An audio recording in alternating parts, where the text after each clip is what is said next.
Hello friends, आप सब कैसे हो? आई होप आप अच्छे होंगे। आज हम आपके लिए लेके आए हैं the Hindu news analyse in Hindi. The Hindu को हम हिंदी में अनुवाद करके आपके सामने लेके आए हैं। आज है 6 मार्च 2025 और करंट अफेयर हमारे यूपीएससी प्रीलिम्स प्लस मेंस दोनों के लिए मोस्ट इम्पोर्टेंट होता है। अब हम बात करते हैं अपने आर्टिकल पे।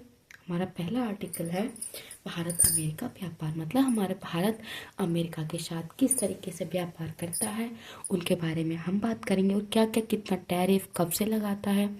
टू द पॉइंट देखते हैं। अमेरिका भारत पर अधिक टैरिफ लगाना 2 अप्रैल से शुरू कर देगा, मतलब जो अमेरिका टैरिफ लगाएगा भारत पर वो 2 अप्रैल से स्टार्ट करेगा।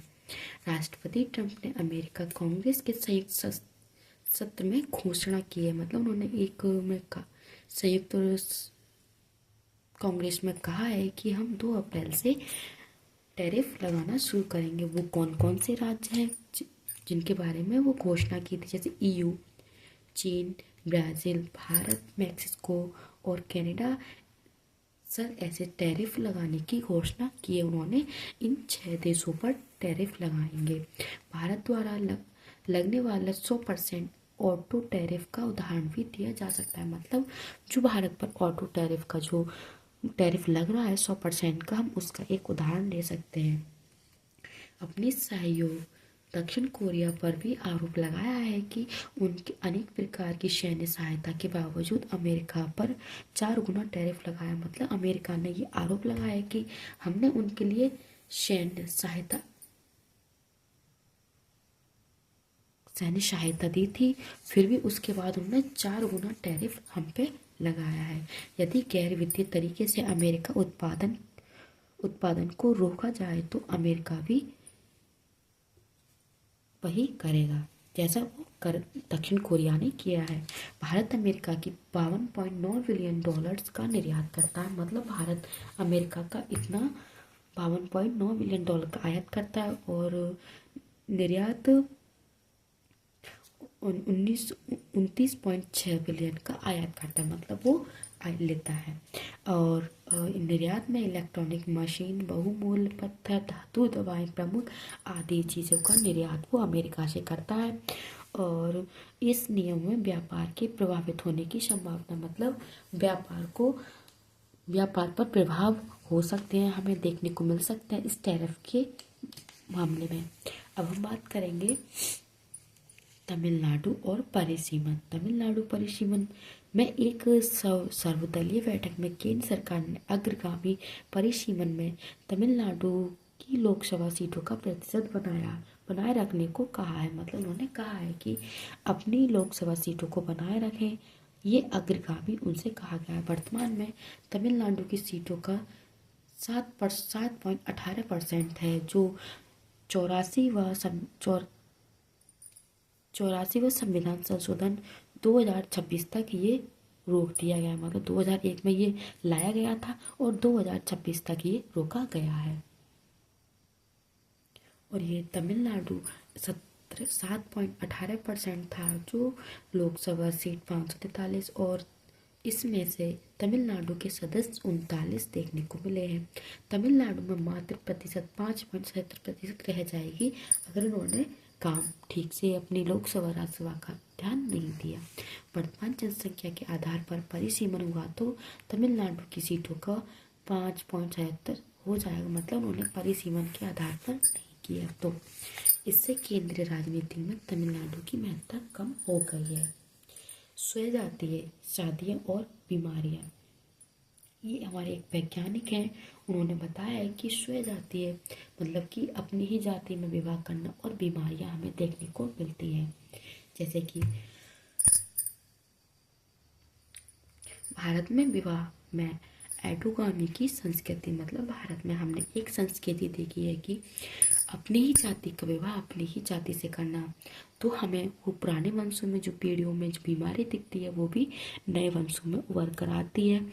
जब हम अनदर कास्ट में करते हैं तो वो इस बीमारी का प्रभाव वो नहीं हो पाता। अधिकांश लोग अपने स्वजाति समूह में ही विवाह करते हैं।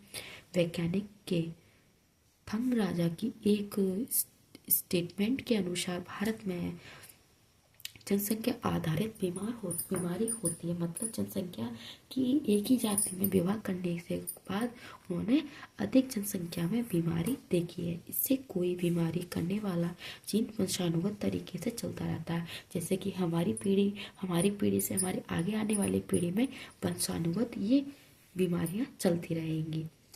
इस बीमारी का नाम है ओक्यूलियोसिंग स्पैंडिलिटिस नामक बीमारी। स्टडी समुदाय में ये नाम दिखाया गया है। एक ही जाति में विवाह के कारण इनकी संगीनता बढ़ती जा रही है। भारत की वंशानुगत संरचना को समझने के लिए ये महत्वपूर्ण स्टडी आपके सामने लेके आए हैं कि एक ही जाति से विवाह करने से बीमारियों का और ज़्यादा बढ़ोतरी हमें देखने को मिल रही है।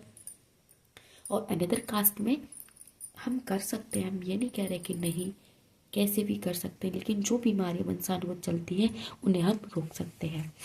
हमारा नेक्स्ट आर्टिकल है आशा नेटवर्क। आशा नेटवर्क के बारे में बात करेंगे। जैसे कि 2005 में भारत सरकार राष्ट्रीय ग्रामीण स्वास्थ्य मिशन लेकर आया थे। आशाओं के बारे में चला था। इसको लागू करने के लिए स्वास्थ्य संस्थाओं और जनता के बीच की कड़ी के तौर पर आशा कार्यकर्ता तैनाती की गई है। अब नेक्स्ट पॉइंट हमारा, इन महिलाओं का स्वास्थ्य सुधार में बड़ा योगदान है। मतलब उन्होंने घर घर जाकर सभी को सजेशन किया कि आप अच्छे से दवाई लो, घरेलू नुस्खों से नहीं होता है तो वो डॉक्टर से जाके दवाई लें। बीमारी से सुरक्षा, पोषण, मातृत्व और शिशु सुरक्षा में बहुत कमी देखने को मिली है। जब हम आशाओं को नौकरियों पे लगाते हैं तो उनको उनके मरीजों के हिसाब से उन्हें रुपए दिए जाते हैं। जैसे कि जब वो डिलीवरी के लिए लेके जाती हैं तो उनकी डिलीवरी कितनी हुई उसके हिसाब से पैसे मिलते हैं, लेकिन उनके ले जाने की संख्या बड़ी है, पोषण भी मिलता है, शिशु की भी मृत्यु कम देखने को मिली है क्योंकि ये घर घर जाकर स्वास्थ्य को देखती हैं। WHO ने 2022 में ग्लोबल हेल्थ लीडर अवार्ड दिया था। स्वास्थ्य महिलाओं के लिए आशा कर्मचारी से संपर्क के बाद अस्पताल में जन्म देने की संभावना 1.6 गुना हो गई है, मतलब बढ़ गई है। लेकिन आशा कर्मचारी अपने अधिकारों के लिए आंदोलन कर रही हैं। बहुत कम वेतन, 5 से 10 हजार, टारगेट पूरा करना, धन जिनके में मौके लंबे कार्य के घंटे होते हैं, मतलब धन की कमी और उनके कार्य भी लंबे होते हैं। इनकी परिस्थितियों की बेहतर बनाया जाना चाहिए। ये हमारे आशा नेटवर्क से जुड़े कुछ इम्पोर्टेंट पॉइंट है जो हम आपके लिए बता रहे हैं। हम बात करते हैं डिपोसीक और भारत। चीन ने अत्यधिक कम खर्च पर डिपोसीक ऐप बनाकर तकनीकी जगत को चौंकाया है। मतलब कि उन्होंने इतनी कम रुपयों में एक ऐप बनाकर सामने लाई है। भारत ने कुशल और सस्ते श्रम के कारण IT जगत में शक्तिशाली देश का दर्जा हासिल किया है। मतलब भारत ने इस देश में शक्तिशाली देश का दर्जा हासिल किया है। और AI के कारण भाषा का बोध हट जाएगा। डिपोसीक के कारण वैश्विक IT सेवा बेहतर और सस्ती होती जा रही है, जिसका सीधा प्रभाव भारत पर पड़ेगा। भारतीय IT कंपनियों की बेहतर कौशल अनुसंधान करना पड़ेगा। रिसर्च में भारत के GDP का 1% से भी कम निवेश, इसमें परिवर्तन की आवश्यकता है। ये हमारे कुछ इम्पोर्टेंट आर्टिकल हैं जो हमें देखने अनिवार्य हैं। अब हम बात करते हैं अपने जनजातियों की संस्कृति के बारे में बात करेंगे। हाल ही में नॉर्वे की सरकार ने वहाँ के जनजातियों से माफ़ी मांगी और नीतियों में संस्कृति का समावेश न करने के लिए भारत में 2500 किलोमीटर तक फैले हिमालय क्षेत्र में उनकी जनजातियाँ हैं। करीब 5 करोड़ लोग अलग अलग जनजातियों से अलग अलग रह रहे हैं। सरकार ने हर चरण पर एक राष्ट्रीय नैरेटिव में इनको शामिल किया, मतलब अलग अलग राज्यों में इनकी स्वतंत्र पहचान पर ध्यान नहीं दिया गया। मतलब इनकी जो पहचान है उसको नहीं ध्यान दिया गया है। व्यापार के नियम, वन के नियम, विकास की आवश्यकताओं में इनके जीवन का समावेशन नहीं है। जल विद्युत प्रोजेक्ट सबसे बड़ा कारण है। भारत को भी नॉर्वे से सीखकर सुधार करना चाहिए। मतलब ये कहना चाह रहे हैं कि इन्होंने जो गलती की है वो आप कभी दोबारा गलती ना करें। ऐसे करने से उनको भी ठेस पहुंचती है, उनकी जनजातीय संस्कृति, भाषा एंड उनको। हम बात करते हैं अंतरिक्ष का कचरा। अंतरिक्ष का कचरा जैसे कि 2024 में केन्या में 500 किलोमीटर की धातु 500 किलोग्राम की धातु का कचरा अंतरिक्ष से गिरा है। अंतरिक्ष के कचरे की जिम्मेदारी किस सरकार को, किसी सरकार को नहीं। उसके गिरने से हुए नुकसान की भरपाई कौन करेगा। एक स्पेस एक्स के एक पुराने यान का कचरा पोलैंड में गिरा था। सामान्यतः यान में ऐसे अंश लगाए जाते हैं जो पूर्णतः चल जाएगा, लेकिन इसके उल्लंघन पर किसी दंड का प्रावधान नहीं है। इसके लिए स्पष्ट नियमन संस्था का एक फंड की आवश्यकता है। तो